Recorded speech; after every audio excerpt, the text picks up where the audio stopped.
So you've often heard me say, your talents can take you where your soul can't keep you. What does that mean? When the pressures come on you, when the weightiness of decisions, when long hours want to push against your body, is your health up to it?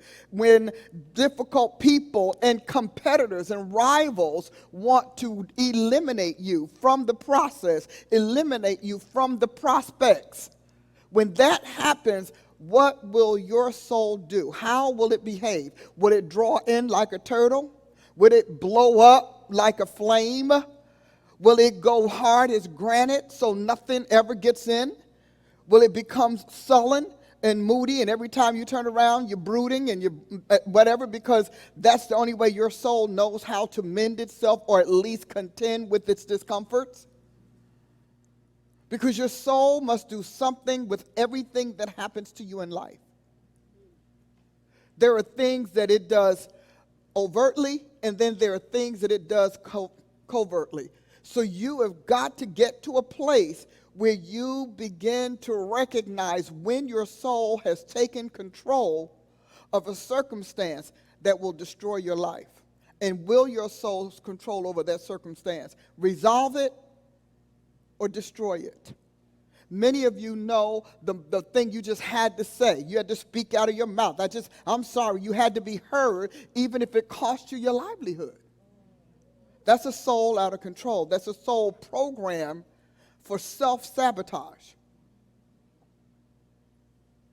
Did you hear that? So do you have a sabotaging soul? Does your soul's answer to everything end up being sabotage? Cut you off. You're so curt. You become unpleasant. You become unruly. Nobody can tell you. And you also become paranoia. You start seeing what isn't there, hearing what isn't said, and really blaming things on people that they haven't done. Your soul will do to you things that are damaging, and you will blame it on others because your soul is doing it and has been able to get away with it for a lot of years. So do you have the soul for the success you seek, the success you desire? And that within that soul, there's a host of things that we have to make decisions on. All of us, we have to do it, because your soul will always cast the deciding vote for the outcome that you say makes you feel the best. I will say that your soul will always cast the deciding vote for the outcome that you say makes you feel the best. For example, your soul, for you feel good after you tell people off. That's a solution, but that's a reward. That's a treatment. I got it off my chest. So your soul will keep doing that. It will do it indiscriminately because it will do it autonomically. It will just do it because that's a normal consequence of being challenged, feeling indignant, feeling like somebody's not going to get over on you, defending yourself from a pain that you can't get rid of anyway. Because, see, a lot of us, you have literally, it's kind of like a condition. You have conditional soul aches, soul pains. It's a condition. You every day, and you don't realize it until you get real quiet and realize you can't be quiet. Your soul never shuts up. It's never at peace. It never can get into full happiness mode, full content mode, full security mode, because it's always working in the background like that operating system that keeps you on guard for when your control is threatened.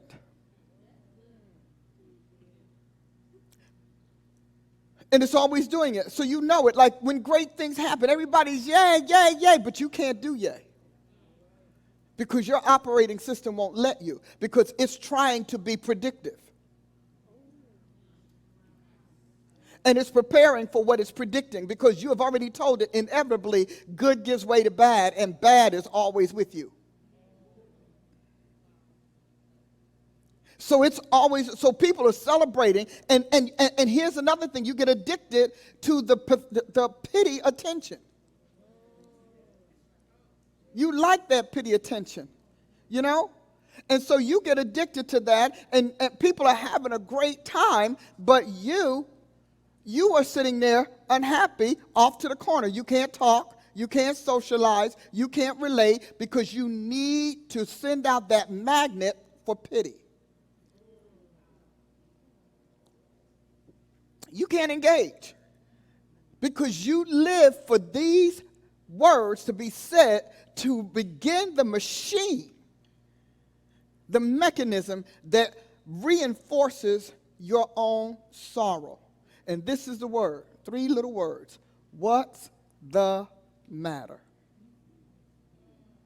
Those are your attention words. You need people to constantly ask you what's the matter so you can do that feigned denial. Nothing.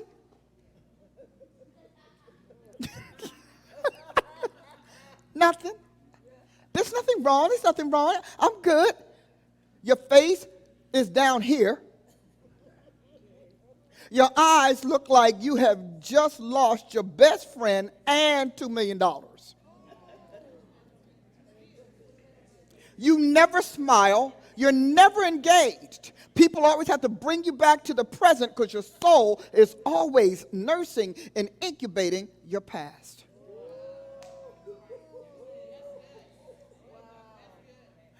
And in that role is always judging and criticizing and condemning. Judging, criticizing, and condemning.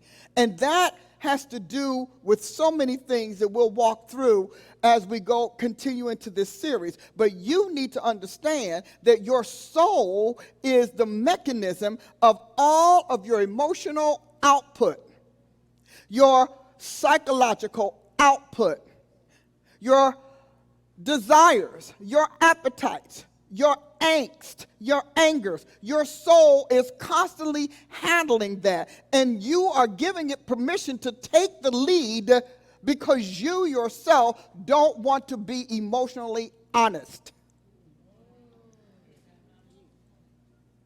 Emotional dishonesty is this. What's the matter? Nothing. So your soul is programmed to being dishonest about what's going on inside it. What has caused your depression? What has caused your dissatisfaction? Why you're disappointed? Why you're hiding it? And you're hiding it simply because you have not grown up. Kids hide, adults confront. So this is literally a child-rearing, nurtured habit, emotional habit. So you think about your physical habits. You don't think about your emotional habits that you habitually make people feel uncomfortable in your presence. And you deny an emotional state that is literally infecting the atmosphere. And you deny it because as a kid, who cares? But you have not let the little kid go. And in the same way, the little kid throws tantrums, you still do it as an adult. You just do it non-verbally. So the little kid goes in a room, puts their face in the pillow, and bangs and screams. You put your face in the pillow so nobody hears you because you don't want to get your butt whooped. See, it's your little child. You never grew up, and you keep calling it something else because the feelings and the incidents and the experiences are in the present. But the control mechanism is still in the past, which is why you get mad over this and you get mad over nothing and you're offended over this and you're offended over that and no one can talk to you and no one can correct you and no one could even ask you what's wrong because you want to bring them into this theatrical drama of I'm okay, I'm fine, I just don't feel like talking.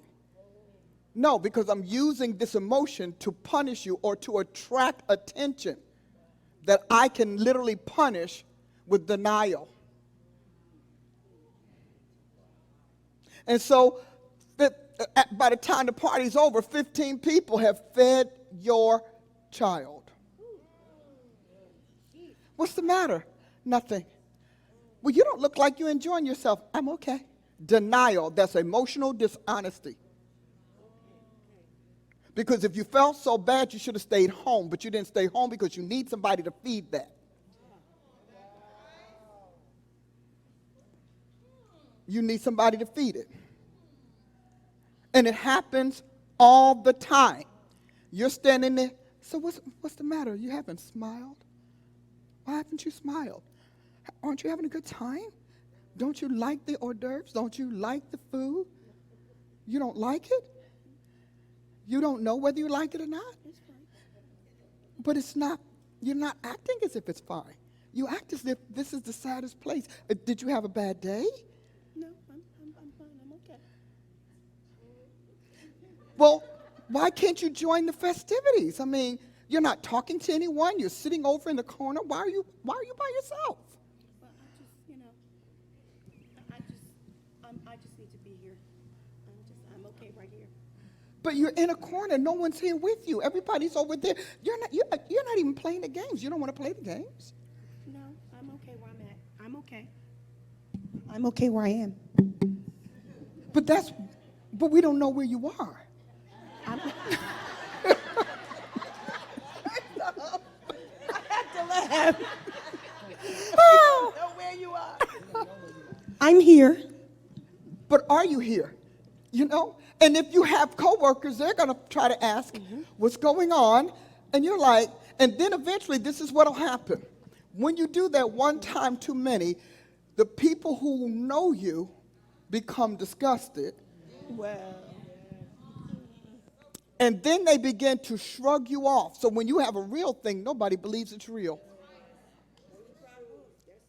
Because, and this is what they'll say, oh, that's just so-and-so. They always say, no, don't even pay it any attention. Listen, don't even give it any attention. And they start instructing people on how to ignore and dismiss you.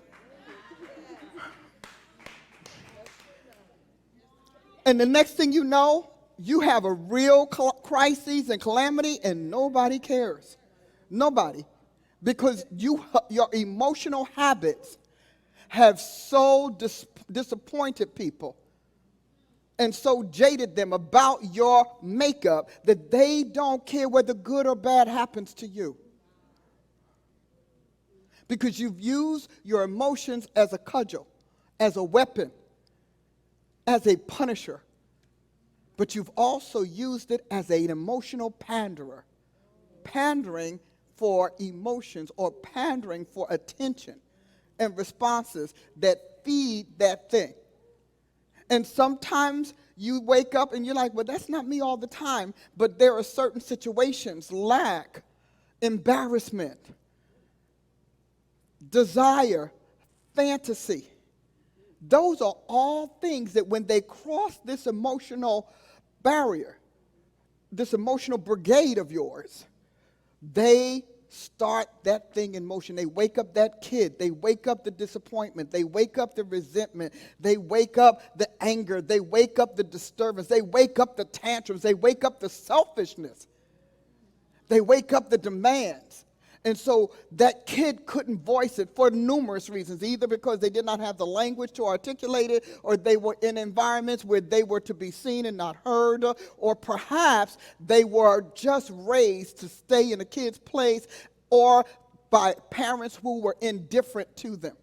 Whatever the reason, and they are numerous, because we are fearfully and wonderfully made, it doesn't take much more than a pin drop for that kid to wake up. It's like putting a fussy baby to sleep.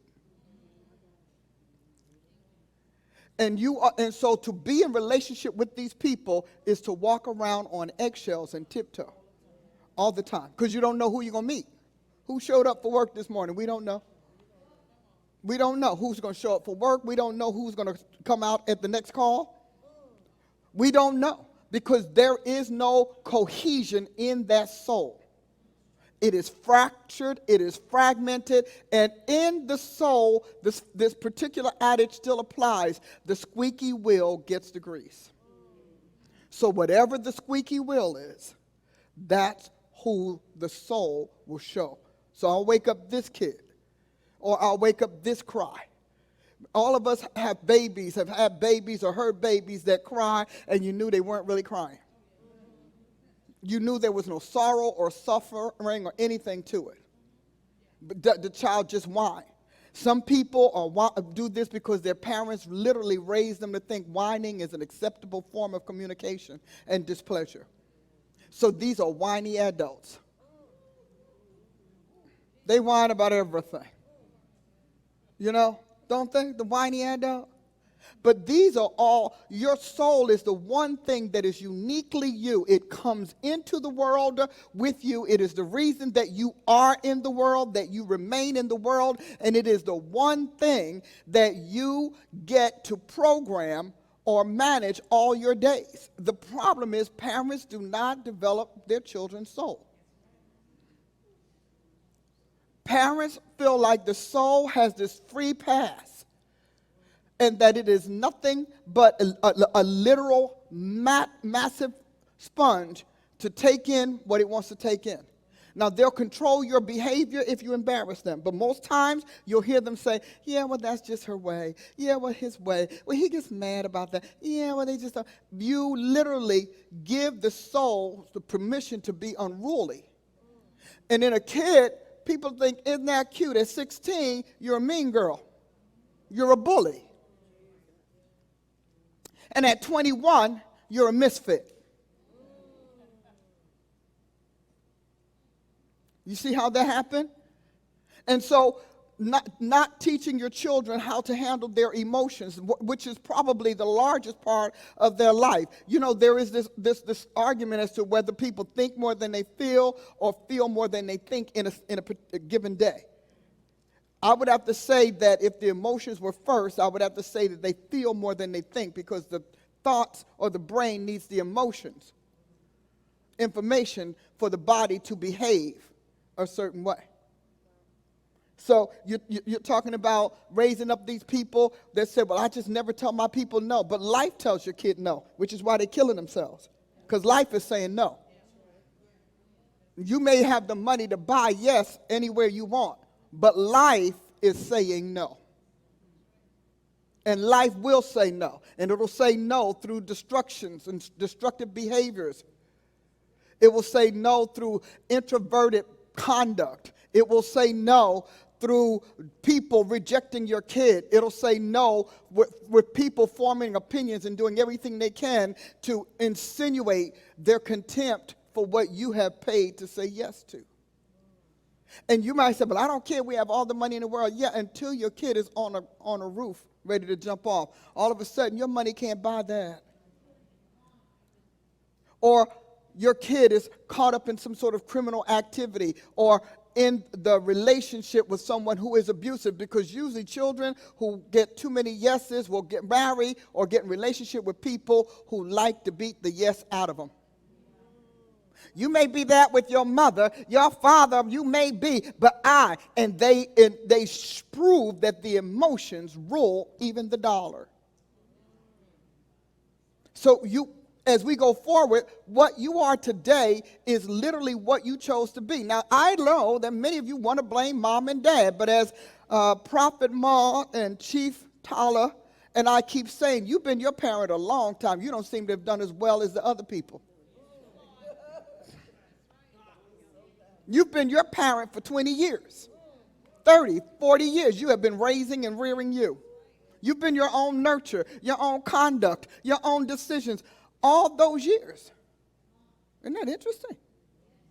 And yet you still blame your mama for behavior and conduct that has been in your control for decades.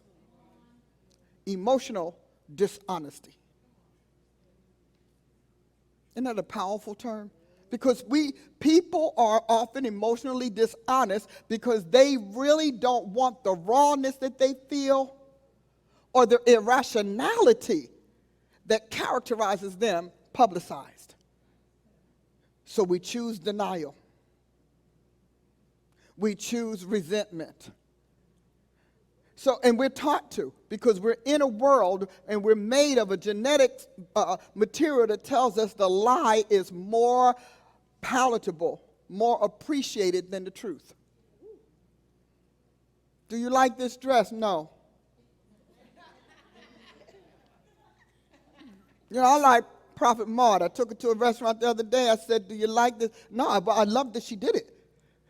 I did. I said, do you like this restaurant? I like the food. I don't like the environment. Okay. You know why I liked it?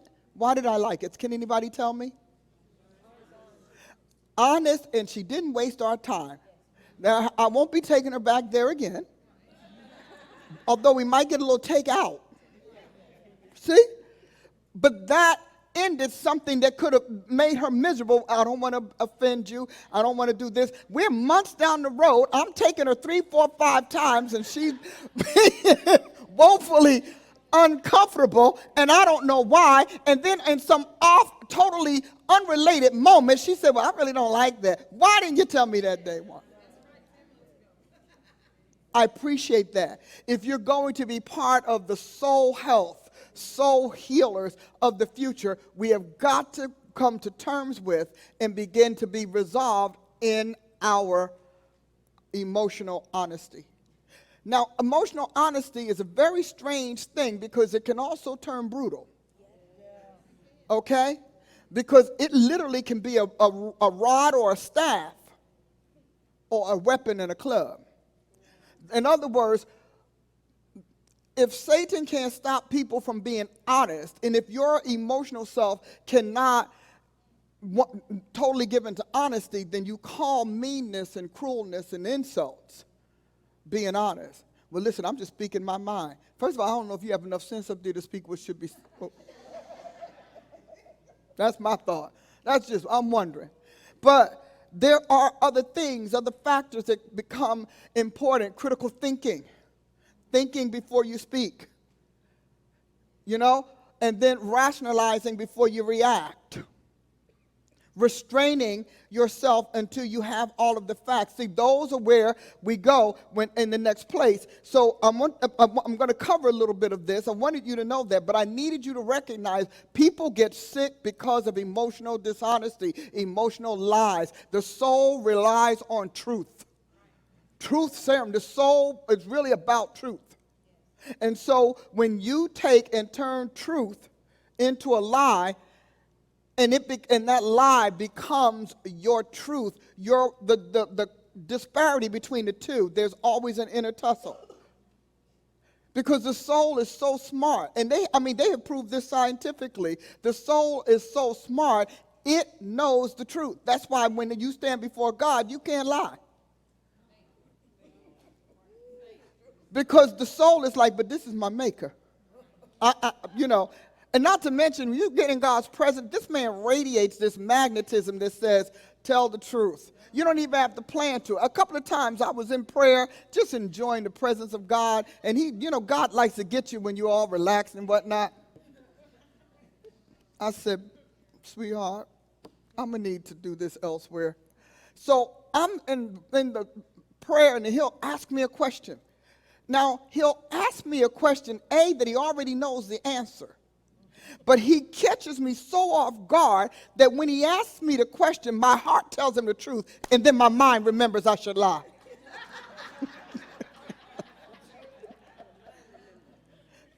My heart says, Lord, and then after that, my mind will say, you don't want to say that to God. That's not what you ought to say. You need to find something else. You could have said it better. He's going to be mad at you. Look at you. You're hurting his feelings. We go, and all of that happens in lightning seconds, which is why your soul can stack and stock lies and deceptions all the time. Because defensiveness, you are even defending yourself from God's disapproval. From God's offense, because you feel like God's disapproval is going to be judgment, and judgment is going to be hurtful, and something you want is not going to happen. See, we go all the way down that line. We just go all the way down to the end. So it's easy to say, I'm fine, Lord. Some of you all can't get a breakthrough in God because you're not emotionally honest and you treat him as if he's ignorant. Because God already knows. He is the maker of the lawyer that knows the questions and their answers before they ask the questions. God does not ask you a question because he doesn't know. He asks you a question so you can come to know. because he knows you're hiding this under layers and layers of defenses and protections and shelters and shields that's going to take him a lot of years to get rid of. And there are some of your blessings are tied to that truth. We always think judgment is tied to truth, but blessings are tied to truth. For example, you keep telling God, I don't care that I live here. Well, that's not true. You do care. Because when you're not in God's presence, you fuss about everything. The crack in the wall, the tilted floor, the people that's too noisy, the fact that you can't get a park. I mean, you got everything out there. There's a whole grocery list. You've just never put them together. And so God is like, do you want a new place? No, Lord, because, I can't afford it. This is okay. I don't mind. So I had to learn that. So God said, I asked God one time, I will never forget. I said, God, why don't I ever have big numbers? He said, because you keep telling me the small ones are fine. I said, huh? See, we're being coy. We're trying to be flattering. God hates flattery. And so we're flattering him by pretending we're really super content with what's going on, when in fact we're not, and we're blaming him for it. So he asked me one time about something. He said, well, you want so-and-so and so-and-so. Listen, Jesus, I'm going to live with that, but let me tell you what I want. And I'm honest. Now, he's not going to deal with you asking amiss. My friends got it, so I should have it. He's not interested in that. But I tell him honestly, no, I'm in the house I'm in right now because I told him I didn't like all of those other ones. Like he didn't know I didn't like them. I was not informing him. I was actually being honest, creating a platform for my faith to move into his solution. When you deny, you can't have faith because denial is rooted in fear. And fear hath torment. So God and I, we have over the last several years, at least the last 8 or 9, we've come into a whole different place. And he tells me, I don't like lies. So all of those denial, I didn't do that, I didn't mean that, that's not what I mean, you misunderstood me. That's Satan talk. Devil talk is all about denial. It's all about lying. God talk is all about truth. God, I'm sorry I feel this way, but I'm stuck. So if you can help me, I'll be really happy. I'm honest with them. I'm like, God, I am so hot now. Holy Ghost, I don't even, Jesus. Help me, God Almighty, Lord. I am ticked, Jesus, ticked off. I know I'm wrong. I know I'm going to have to repent for this tomorrow. As soon as I get a good night's sleep, I'm going to wake up, repentance. It's going to be great, Jesus. But right now, I am disturbed. I don't even know how to ask you to fix it because I'm too busy feeling the mad. I can't even figure out what to ask. Like, Jesus,